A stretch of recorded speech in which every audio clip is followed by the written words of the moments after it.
Second example. Again, start off by factoring things completely. The bottom is the difference of squares. X plus 5, x minus 5. Step 1, look for your non-permissible values. X can't equal negative 5. And x can't equal 5.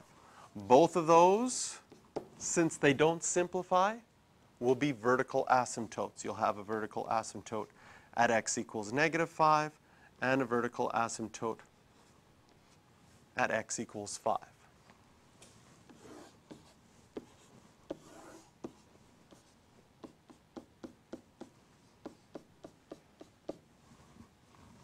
So I can draw those asymptotes in. That is not an asymptote.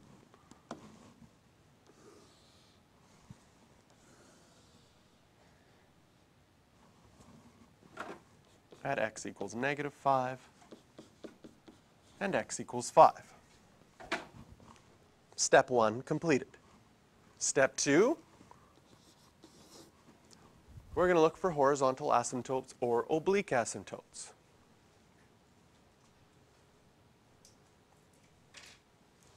Well, what do we have in this equation? We have the same degree on the top as we do on the bottom. So what does that mean?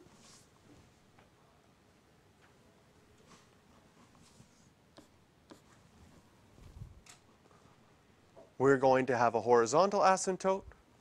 Yes? Yeah, we look at just the x squareds, and we're going to have a horizontal asymptote at y equals negative 2.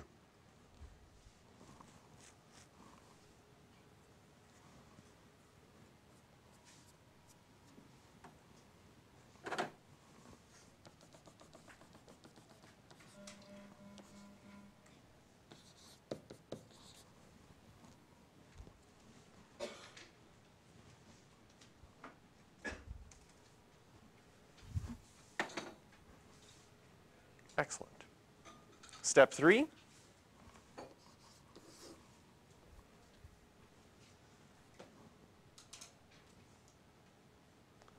X-intercepts and y-intercepts. So we find a y-intercept by plugging in 0 for x. If you plug in 0 for x, you get 0, 0. Which happens to also be an x-intercept. Are there any other x-intercepts? There's always only one y-intercept, but there could be more than one x-intercept. But in this case, if you plugged in 0 for y, the only time that this fraction would equal 0, or when the numerator is equal to 0, is when x is 0. So we have only that one x-intercept as well. Do we have enough information to graph this? No, we need some more points. In fact, our asymptote's separated into 3 sections. We're going to need a point left of our graph, and we're going to need a point on the right of our graph. So, let's plug in negative 6. If I plug in negative 6 into my equation, I'll use the factored form. I'm going to get 6 squared is 36 times a negative 2. Or sorry, negative 6 squared is 36 times a negative 2 will be negative 72.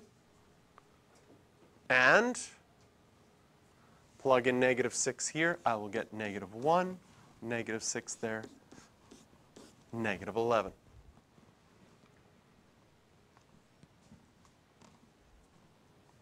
That simplifies to negative 72 over 11. Negative 72 over 11 is somewhere between negative 6 and negative 7. So I just estimate negative 6 comma negative 72 over 11. And I have a point in that section. By having a point in that section,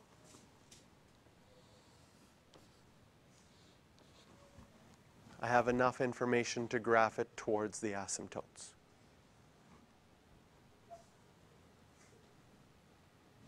Yes.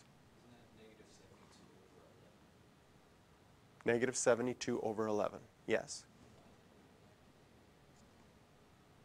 Yeah. And negative 72 over positive 11 will be negative 72 over 11. Yeah.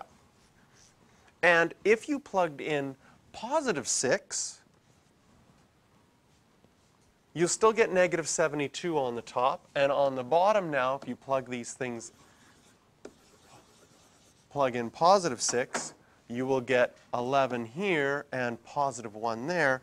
We get the same value.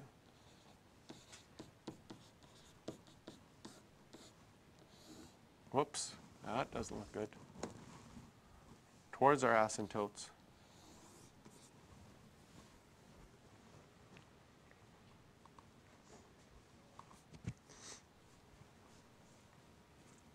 In the middle section, even though we have a point, we don't have enough information to tell, will it go up towards the asymptotes or down towards the asymptotes? So we're going to need to plug in some other values.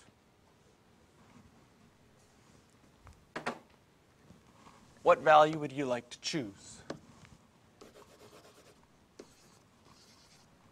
We need to pick something to the right of 0, 0 and something to the left of 0, 0. You want to plug in 1? And you could plug in negative 3 and 3. It doesn't matter, right? So we could plug in 1 and negative 1. We could plug in 3 and negative 3. Either will be fine, as long as we pick something to the right of 0 and something to the left of 0. So if we choose 3, can you see that you would get negative 18 on top? And negative 3 plus 5 will be positive 2. And negative 3 minus 5 will be negative 8. And so I'll get negative 18 over negative 16, which simplifies to positive 18 over 16 or positive 9 over 8. So I would have the point, and if I, 1, 2, 3, 3 comma 9 over 8.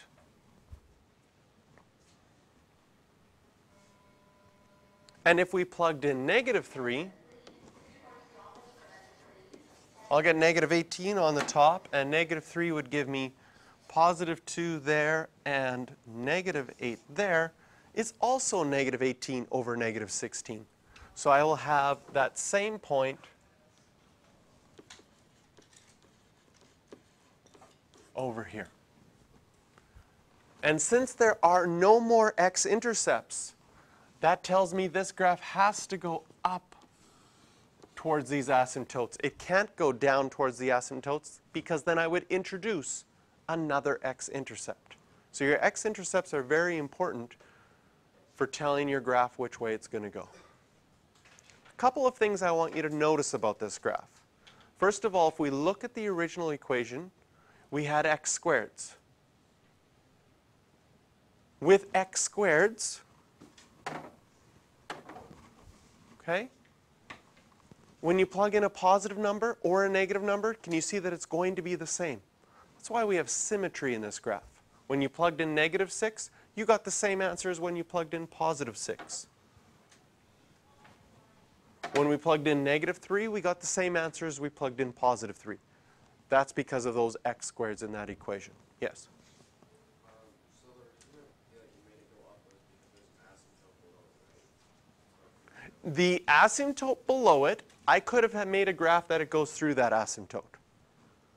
Horizontal asymptotes, your graph in the middle can go through because a horizontal asymptote just tells you what's happening at the extremes. Big negative x values, big positive x values.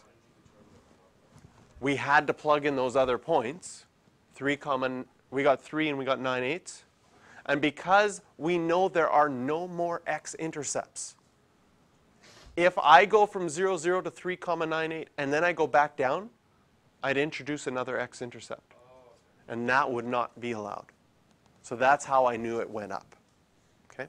Something else to think about in relation to chapter 1, notice that our graph bounces off our x-intercept at 0, 0. In fact, if we want to find our x-intercept, when is our numerator equal to 0? Well, it's when x is 0.